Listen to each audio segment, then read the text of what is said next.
It amazes me to see how God, the ultimate creator, uses creative people like musicians, painters, dancers, actors, and entertainers to impact the world on behalf of the gospel.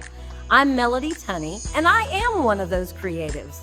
Whether it's been as a songwriter, studio singer, worship leader, or in my current role at ACT International, it is so encouraging to see how the Lord uses creative people for His purposes in the most innovative ways. You're about to hear some of those behind the scenes stories on this next episode of Ministries in Action. My hope is that you will be encouraged to walk in the calling God has specifically laid out for your life as you hear from our special guests. Stay tuned.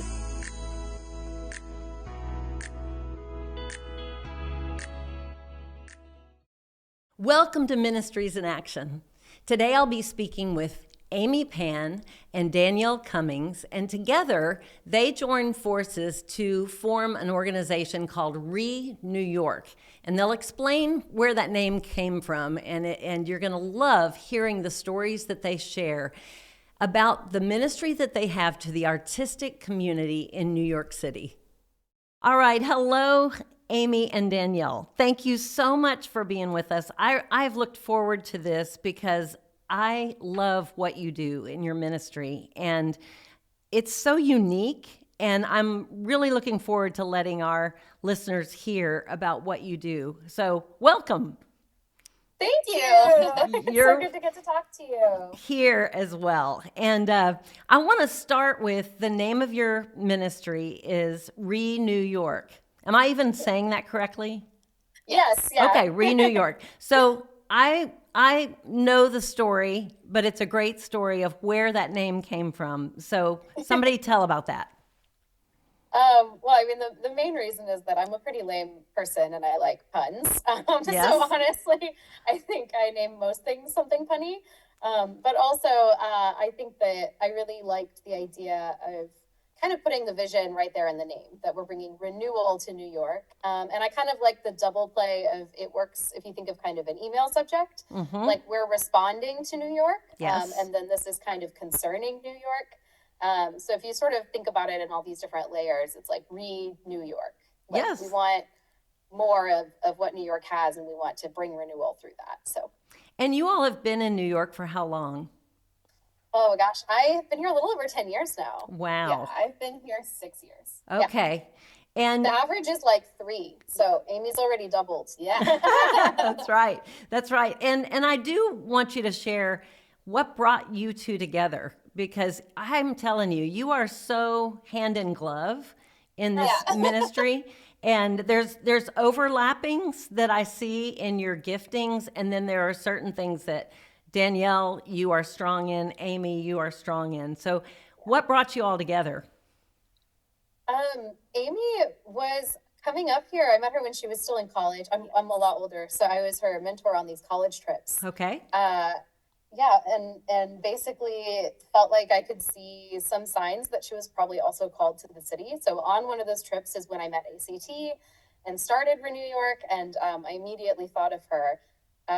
Cute thing is that Mei means little sister in Chinese. So I actually grew up in Chinese church, but Amy was the first person I ever called Mei.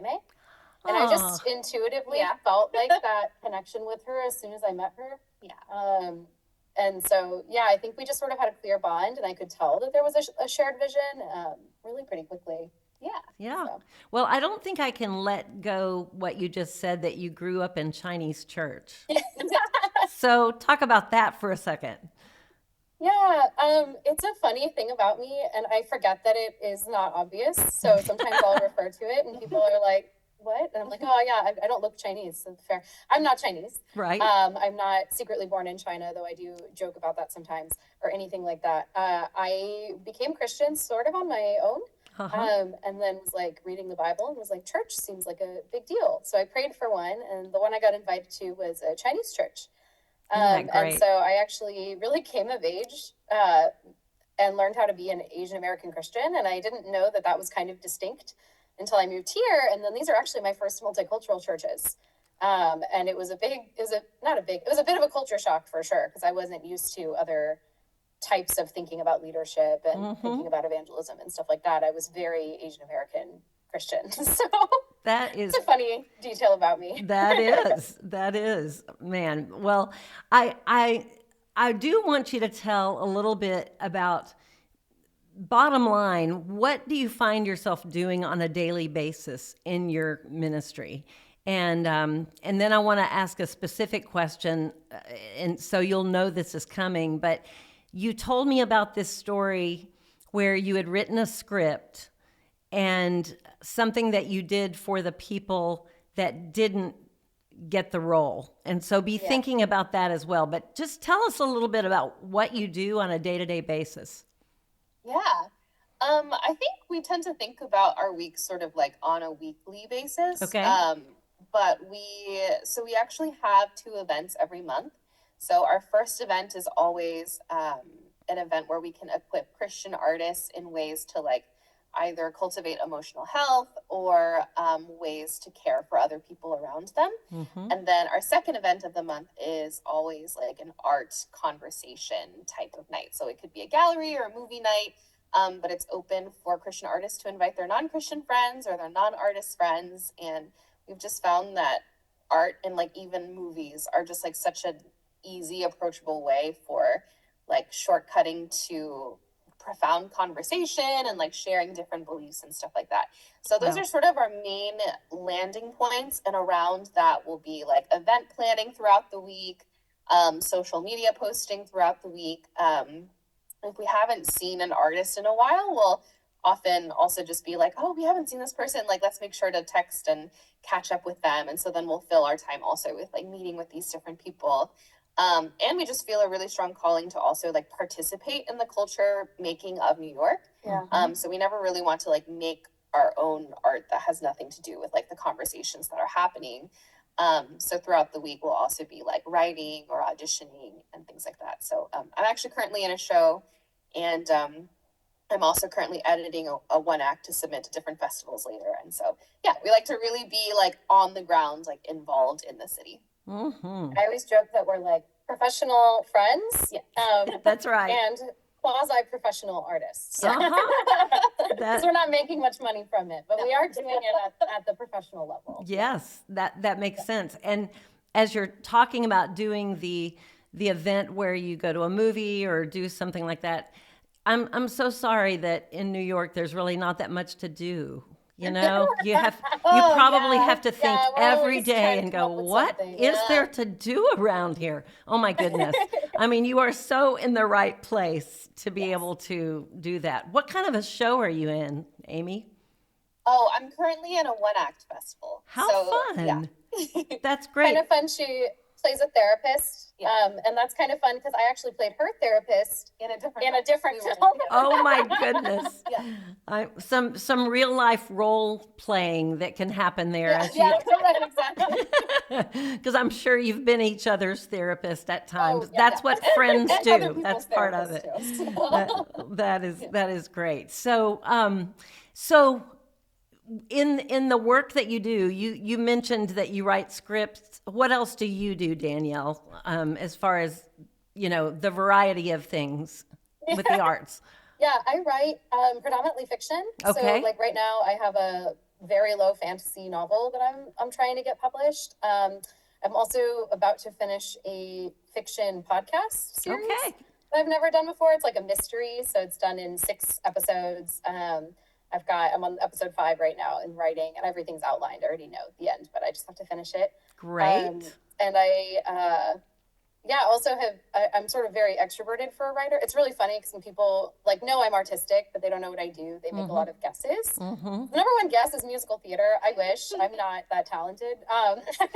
But I think I'm so extroverted that I've fallen into some playwriting and filmmaking kind of by accident. And so I just have kind of the audacity and lack of know-how to just go for it. And we've gotten into some festivals with some films that we've made. And I've personally made a film like by myself starring Amy that did really well. So I do kind of a lot of things. I think I just have a lot of creative energy. And so I do a lot of stuff.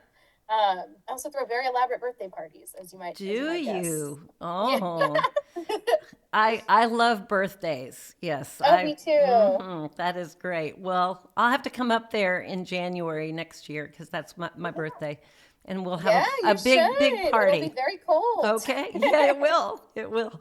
Okay, so you write, and I'm leading to that story that I love. Yes. So you've written something, and then you all cast it, Yeah. and everybody can't be in the plays or the projects that you create. And so, tell us what you do. Yeah. Yeah, well, we've written a lot of things together, but the one that we collaborated on that the was during like the pandemic. There Okay. was all this like virtual theater over Zoom, but it was kind of like weird because it didn't really like work with the form. Like people would pretend to like punch each other through the screen or something, and then the other person would have to like Fall pretend. backwards.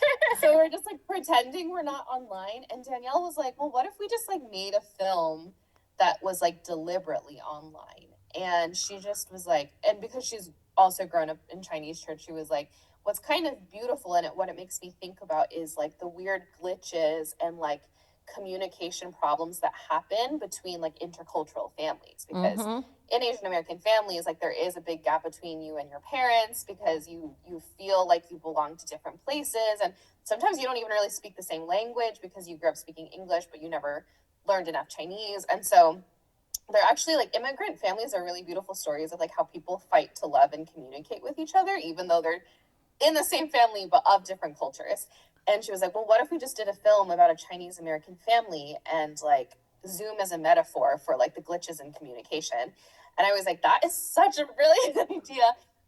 So that was actually the first thing we ever worked on together, and I think her first theatrical piece, or second theatrical piece, Second sort one. of.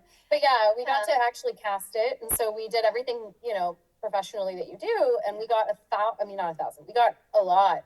I think over 100. Yeah. Auditions. And of course, Wow. we're casting like 5 roles. So Yeah, everybody's not going to make we're it. like, sorry, and Amy is an actor. I'm not an actor, contrary to popular belief. And so she is used to, when you submit, you just never hear back, and so you just sort of are waiting indefinitely, like maybe, and then after a couple weeks, you're like, I guess not.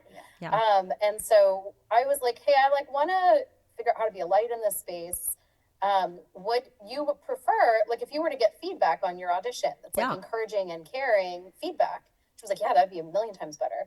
And so really, I think it was mostly Amy led the charge, but we sent an email to every single person with some sort of positive feedback with like, here's what we really appreciated about your audition. Here's what we liked. Wow. And wanted to make sure that we encourage, especially in the pandemic, like for them to still be pursuing art at all. We were like, let's like really make sure to encourage people and lift them up. And so it was really cool. We had some people like be friends with us afterwards, even though they didn't get the part. And we're still friends with one here in the city. And another one we're like online friends with. She lives elsewhere. But it's like really neat. They follow the stuff the ministry does. Like it's pretty cool. Yeah. That is so great. I mean, you probably got a lot of responses of people who just said, "Thank you for even just letting me know," and that such a good idea. I mean, what in your ministry, it sounds like your ministry has just sort of organically happened. You just. Here we are, we're in New York, we have this mission statement, you're doing ministry in all kinds of different ways. What has been something that has surprised you about your ministry, or something God has opened up a door that you never could have seen coming? You have any stories like that? Yeah. Many? Yeah, there's honestly, there's so many. Yeah. I think the funniest thing about our ministry that's a surprise is that like it straight up looks like fake diversity pictures for universities or something, and it's just because we're in Astoria. Astoria has like no ethnic majority and hasn't for decades. Okay. And I think we're just open to connect with a lot of people, and we're kind of small enough, and so like for instance, I led a really sensitive conversation last June. And I processed afterwards, like, oh, this wasn't just sensitive for the reasons I thought. This was also sensitive because there was people here from other countries. Um, like half of the group was people Wow. from other countries. And I was like, oh, actually, I mean, it went very well, thank God. But I was like, I actually don't know if I would have had the confidence to try the sensitive conversation Right. with that in mind. And it was just because I kind of take for granted I'm used to my friends being from all over the place and having all these different perspectives. And so it's really cool. We have like very different people, even in terms of ability levels. We have people with different, very visible disabilities. And then we also have people who have like invisible chronic pain and chronic illness. And that's actually like a very large bulk of our ministry. And so the other big surprise is like, what a lifeline we've been to people. Like this year, we made a video where our artists sort of share about what the ministry means to them. And we realized how many people wouldn't be going to church or don't go to church or can't get there either because of chronic illness stuff or because of past church hurts or all sorts of different things. And I think that we've really been able to be like a crucial connection point for people. And that has been amazing and definitely isn't something I would have guessed. You know, I think you think like I joke about being a professional friend. Like, I think I just sort of am like, yeah, like you hang out with artists, it's nice. Like, Yeah. But instead it's been like really life-giving to people who've really needed it. Right. Yeah. Yeah, I think for us, what's been surprising is just like how holistic the care has been. Yeah, I think whenever this ministry first started and I was thinking about like all the things we'd be doing and all the ways we'd be like connecting with artists, I didn't imagine that like walking through like big tragedy and seeing them through like life transitions and then watching them like transform in big ways would be such a part of it. But like one of the stories that we have that's just been incredible is like one of our closest friends, her name is Jess and she's a painter. But she has a genetic disposition, so she's more prone to cancer, and so she's had cancer 3 times. Oh, wow. And she's like a little younger than me. Wow. Bless her heart. And so whenever we were first becoming her friends was like right before the second time she had cancer. And it was during this time that she lost her dominant arm because her cancer was like a rare form that was like in her shoulder. Wow. And so in order to like keep her alive, they had to like amputate her arm. And she's a painter with her right arm. So it was like a really big deal when she came back to church. And it was like after the pandemic, we went from like knowing Jess with 2 arms to like knowing Jess with 1 arm. And it was kind of crazy, the kinds of conversations we were having. Like I was not expecting obviously to be in someone's life for like something as significant as that. But she was like really self-conscious about her change in appearance. She was really worried people would like think she was weird or like make fun of her. And I think she was like kind of heartbroken because she didn't know what it would mean for her career as a painter. And just getting to be there for her and being like, you're not weird, like you just are who you are. And now people are just going to know like, oh, that's Jess, the girl with the 1 arm. They're not going to like think that much more than like this is just who you are now. And whenever she started painting again and trying and learning with her left arm, she was getting into all these different small galleries because actually her left-handed paintings have like resonated so much more with people than her right-handed art. Her right-handed stuff has been more literal, but her left-handed stuff has been very focused on just like expression and color and composition, and something about it is like really speaking to people. So she's like sold so many paintings and got into so many galleries, but before she even had the confidence to see what was going on, we like tried to make a point to like go to all her art shows as she was getting back into it and being like, look at how amazing you are as an artist and look at how many people still love you. And it was just cool like seeing her come back alive, and she's like back to her usual self, and she like is hanging out with people all the time. She's doing ballet now, which is like a huge win for her, especially as someone who's been through chemo like 3 different times. Yeah, and then when she got cancer the 3rd time, we were at this point like pretty established friends with her. So then we got to walk with her for a 3rd time, and we were better equipped. Yeah, it's just been an incredible experience, like, and so surprising to see like what kind of things we've been able to do for people. And such a beautiful surprise also is that we didn't know that she had the gift of evangelism, and neither did she. And so But she came Wow. to like one of Danielle's trainings on evangelism, and she went from being like, "Oh, I like never talk about God with my non-Christian friends," and she has like tons of friends, so she has like many non-Christian friends, Yeah. to being like all the time. She's like, "I'm talking to the ballerinas about Jesus. Oh, we prayed this week. Oh, we." She's just like Wow. incredible, and the amount of fruit that has come from like this one life has just been amazing. My 4 or goodness. 5 of these ballerinas have been going to church for Yes. years. That Had is- them go, and like her sister is going now. Like, it's wild how much multiplication there is. Wow. Just from like showing up for somebody going through a really hard time. Yeah. You know? Yeah. I'm reminded of that phrase that says God doesn't call the equipped, he equips the called.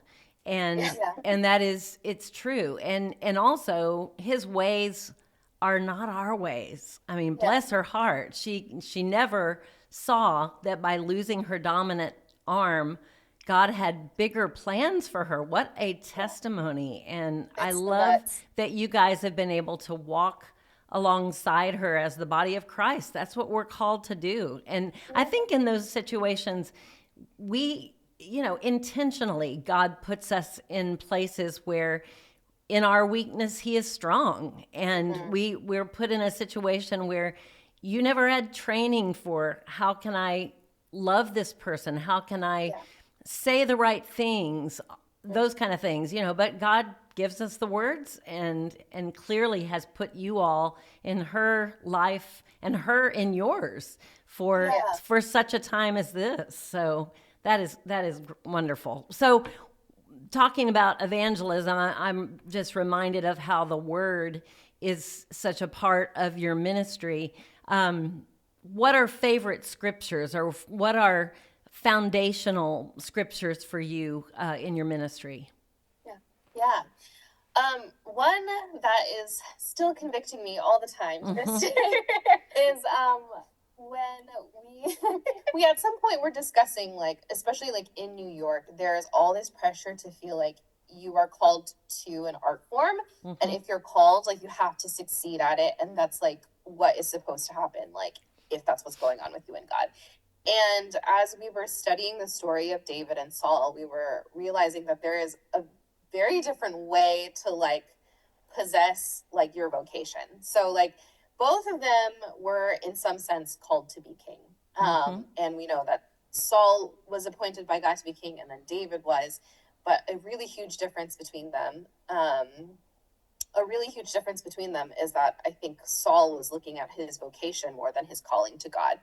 And so like in the chapter of like 1 Samuel 13, when there's a war and Saul's like waiting for Samuel for days before he can offer this sacrifice, he gets impatient when Samuel doesn't show up, and then he just like offers the sacrifice. And I think at the time is just thinking about like, what do I look like as a king? Like, how do I rally my troops? Like, I have to be a war hero. Like, that's what I'm called to be. I'm a king. Like, how do I be a king? And because he's obsessed with how to be a king in the right way, he ends up losing his kingdom. Whereas the contrasting story that we see is that David is called to be king, and then he, like, at a very young age, but then he like goes back to like 10 sheep. And when he is called to be king, he doesn't think about it as like something that he has to seize or do.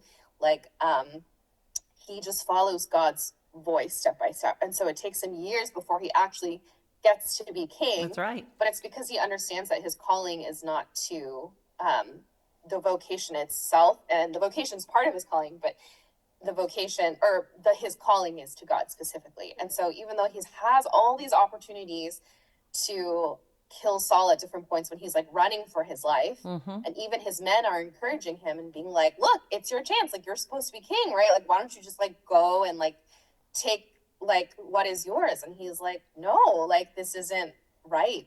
And so I think it's just such a beautiful picture of what it means to know that like you are not responsible to like a career, but you're responsible to like the one who calls you. And it's something I struggle with, which is why it's like a favorite passage for me, because I feel often like, oh, if I'm called to be an actor, if I'm called to be a writer, like I get really caught up in like self-sufficiency and like, how do I make this happen? Like, how do I make sure that I have the title I'm supposed to have? versus actually slowing down and being like, well, what is God asking me to do today? And sometimes he might just be like, well, don't do any of it. And that's okay. Right. Because that's what counts more, is like being faithfully obedient and following close behind him and doing only like what you see the Father does. Yes. And not getting wrapped up in like what the career part looks like. And so, yeah, there's several passages, but that's definitely like stories that I think about that are really convicting to me, that I really love, and I try to drive forward and live as an example in the ministry. Yeah. So. Well, God's word is alive and active and sharper than any two-edged sword. And I love how alive it is, in that you can get that out of that story, because I'm going to read that story differently now, because the two stories, the comparison differently. And you're exactly right. And I think,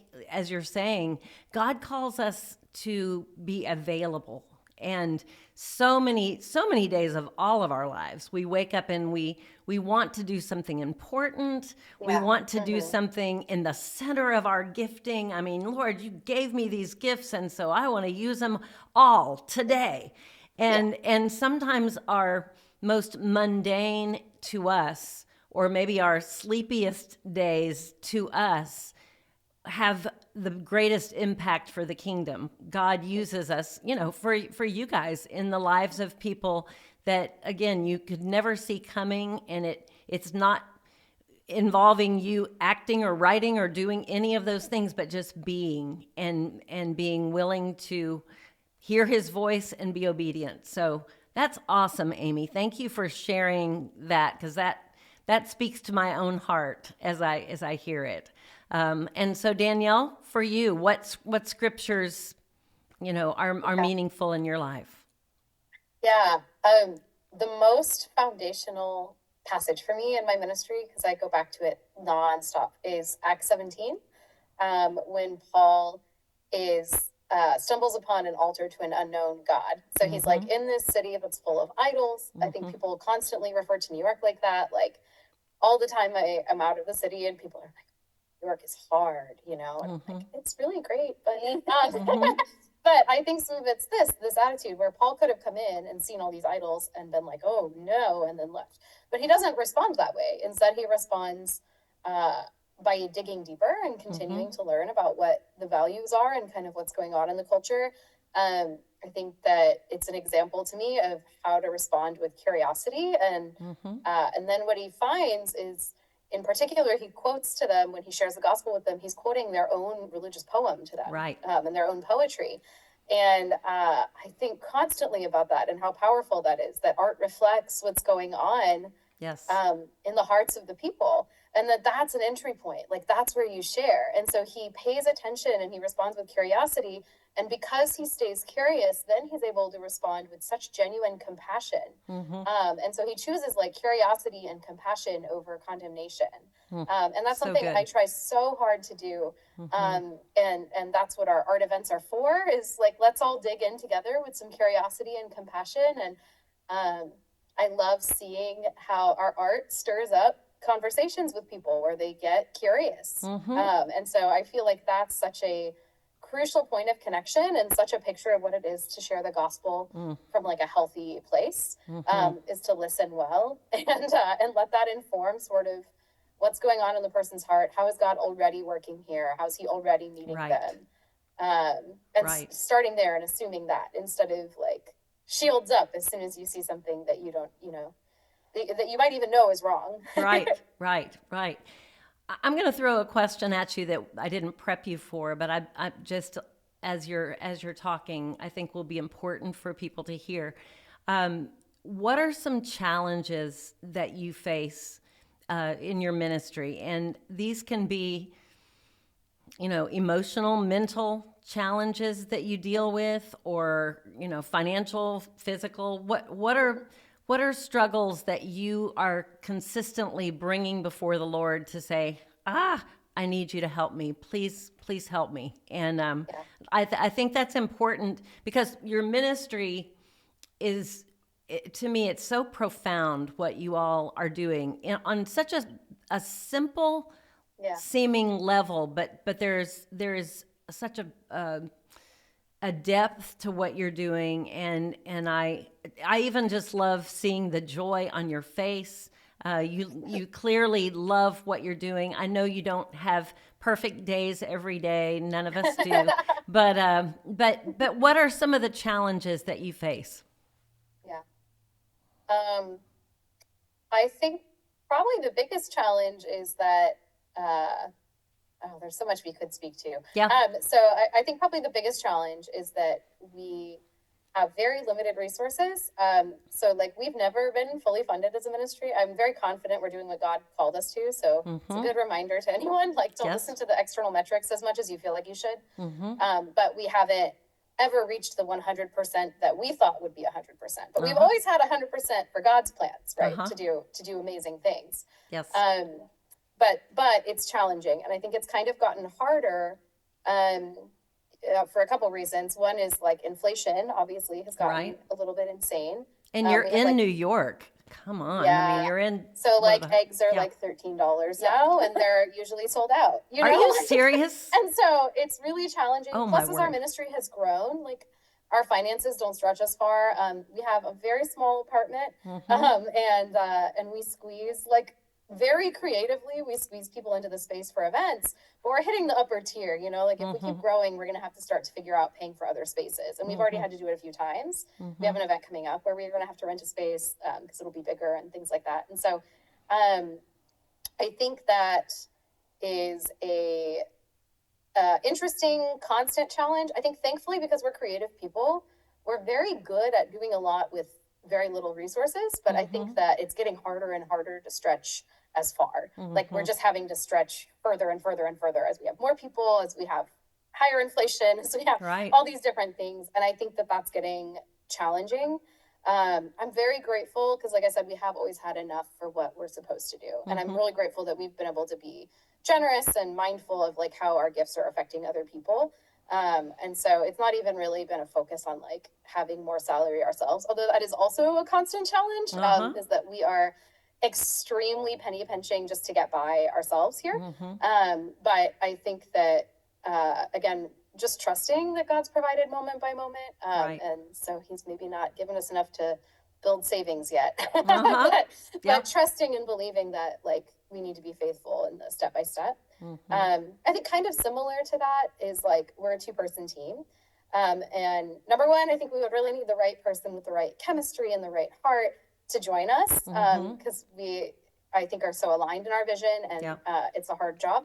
But partially, I think one of the things that's tiring is that between two of us, we do like a lot of people's jobs, right? So we're fundraising and doing social media, and we write content, and we're asked to speak sometimes, and we run these events, and we're meeting up with people. And so like we're producing our own stuff, and like we are wearing a lot of hats on any given day. I've realized, because my job is very fun, so I sometimes don't think of it this way, but something big I've been processing is like, I think I work harder than like anyone I know. And it's like, because it's all stuff I love, it's super easy for me to not actually process that I did a ton of work that day. And then I look back and I'm like, oh, I worked like 15 hours yesterday. Like, that's why I'm tired. You're right. And so I think it's just so much like shifting, especially with more limited resources, you have to do more yourself. Like you can't pay for the printing. You have to like hand stuff the envelopes, you know? And so I think it's a big challenge to keep stretching resources, truthfully. And I think I am, again, very grateful. I don't want it to sound like, I know we have been given a lot, and we've been able to do a lot with it, but I think it's been harder and harder a little bit. Makes total sense. And you sound grateful, and you are grateful, but, it comes down to, I think, for all of us in different ways, but when Jesus said, he calls us to take one day at a time, and he says, because tomorrow has enough trouble of its own. And we've all seen that. And, and just learning to trust him day by day by day. I remember one time, I think it's in Psalm 119, the very familiar scripture of your word is a lamp to my feet and a light to my path. And I heard a pastor say one time that we kind of wish it said something like, your word is a searchlight. And we got the picture of all of it. But instead, God says, no, I'm going to shine a little lamp one step at a time, and I want you to trust me for that. And I think that's how he calls all of us to do in one way or another. And we wish we saw how everything was going to be paid for, taken care of, what the next steps were going to be.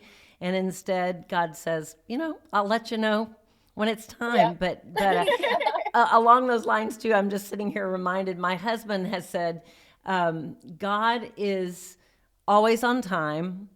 He's never late. Yeah. And then my husband always says, he's never really early. And that's the truth, because I've never really known it to be where he gives us the plan in advance. So, so we just have to trust him. So, Amy, what about? In a positive way, I love surprises. Yes. So I'm like, I think that it feels like God, every single day is kind of a surprise party from God for me. Yes. And I love living like that, even though it's hard and it can be tiring. It's still something that I love, and it feels very central to how I experience the love of God. Yeah. So, on a more positive note, it's also a really beautiful thing. Oh, absolutely. Absolutely. So, Amy, what about you? How are you challenged? Yeah, definitely the finances. Right. Always. And then I personally, I have generalized anxiety. And so a challenge for me is that I have to manage my mental health while simultaneously managing a lot of tasks. And that's been something I've had to press in very closely to God for, and also has been a helpful weakness, because it's forced me to also depend and rely on a lot of people as well. But it's very easy for me to in advance worry, for example, we have a vision trip coming up in a few weeks where a bunch of out-of-town artists are coming in, and we've got all this curriculum set up for them about teaching them about the theology of art and faith, and how to love cities specifically so they can go back to their cities and love their cities. But leading up to it, it's weeks later, and I get so anxious about making sure this is done in time and this is done in time. And then if I'm also in this rehearsal and I'm also writing this, then I need to make sure I finish it all right now, or else everything could. And so I think for me, I've had to work a lot on how to not catastrophize or just catch and keep my thoughts captive of what am I thinking? Right. And is it inflating the situation in a way that's not realistic and not helpful, or can we talk it down? And so a personal struggle, truthfully, is that I have anxiety, and I think when I'm wearing a lot of hats and I have to switch back and forth, and I also have learned that I struggle a lot with a sense of spiritual over responsibility. So I feel really responsible all the time for the different people in our ministry, and learning how to let go of that and be well, I can love them, but I can't change them. I can't develop them. I can't make them feel God. All I can do is just show up. So those are my challenges. That I am always working on. So she bears them with such grace, though. I can tell every day. Yes. How Amy does regulate herself through very intense anxiety, and it will happen, and I literally watch her pick from a tool belt of tools, and it's amazing to see. Wow. So wow. And really cool. And I'm looking at the two of you and recognizing how God has placed you in each other's lives. I mean, you really are iron sharpening iron. It's a great example of that. Like I said earlier, I see giftings from both of you that are unique, and then some that overlap. And you definitely have an understanding and a grace toward one another, because you're living it out together. And again, that in itself is inspiring. So one more question for you. And this is an important one. I would love for you to just share with others that believe God is calling them to some kind of a ministry. They're maybe afraid to take that step. They don't have any clue what to do next. What kind of advice would you give for someone that really has a calling on their lives and is maybe afraid to move forward? Yeah. Well, kind of going off of what you were saying about us being a team and iron sharpening iron. I just feel like having other wise voices is really important. Yes. If you feel like you're called to something and you're not sure what it is, I mean, I definitely would submit it to God in prayer, but I would also be like seeking advice from your friends, like people who know you, Yes. people who know like your walk with God and what you've been talking to him about and your weaknesses. And yeah, it's just much easier to go forward with like good advice. And also like if you do start something to like have that support. And I know it's not like easy for everybody to have a teammate, but even if you can't have a teammate and someone's not like working shoulder to shoulder with you, to at least like be very open with them and have them constantly like giving you feedback and praying with you and meeting with you. Yeah, I just think that that's like the way to succeed. I just think that we're meant to grow together and we're meant to like go after the things of God together. Very, very good. Yeah. Danielle? Yeah, I'd add to that just slightly more practical. I think that I recently was in a little talk, I don't know what to describe it as, a workshop on burnout through Luther Seminary. And they articulated that actually the biggest indicator of burnout in somebody is whether or not they take a Sabbath. And so it's crazy because when I first started the ministry, I didn't know really what I was doing. I was like younger than Amy is now. And I had to kind of figure out what it would look like, especially bringing her on board. And she was like trusting me as her Jija and like, what do I do? And so what I made non-negotiable was Sabbath keeping. And I was like, I think it's a really crucial part of staying sane while you're doing ministry, because there will always be more needs no matter what you're doing, always. Yes. And there will always be someone who can only meet up on your Sabbath, and you have to keep it holy. You have to keep it set apart and sacred. And I strongly recommend, there's a book called Sabbath Keeping that changed my life. Super recommend it. And if you can only start with doing it less often, start with that, but like try to put it weekly. If you're really going to go into ministry, I think you got to take that at like face value and just do it every seventh day. And it's a day of like celebration and a day of community and stuff, and a day of rest. But it's also a day of surrender where you let the things go. And likewise, on a micro scale in the day-to-day, I think you've got to be in scripture. That was the other thing that I made a requirement for Amy as she was joining, was I was like, hey, like we have to be spending daily time in the word. That has to be a non-negotiable thing. And so, yeah, for me, I can genuinely, I've always heard people say this and thought it sounded like it was not true, but I really can see a difference if I've spent time in the word that day so far or not. Yes. Like immediately, even if I just get to it later in the day, Yeah. there is a difference, because everything about the human experience wants you to be at the center, and then everything rests on you, because that's how the world works in your head. Yeah. And it's like, if you don't get out of your own head and reorient, and spend time in the word, then it's all on you. Yes. So I think rest and then that daily reorientation with scripture is crucial.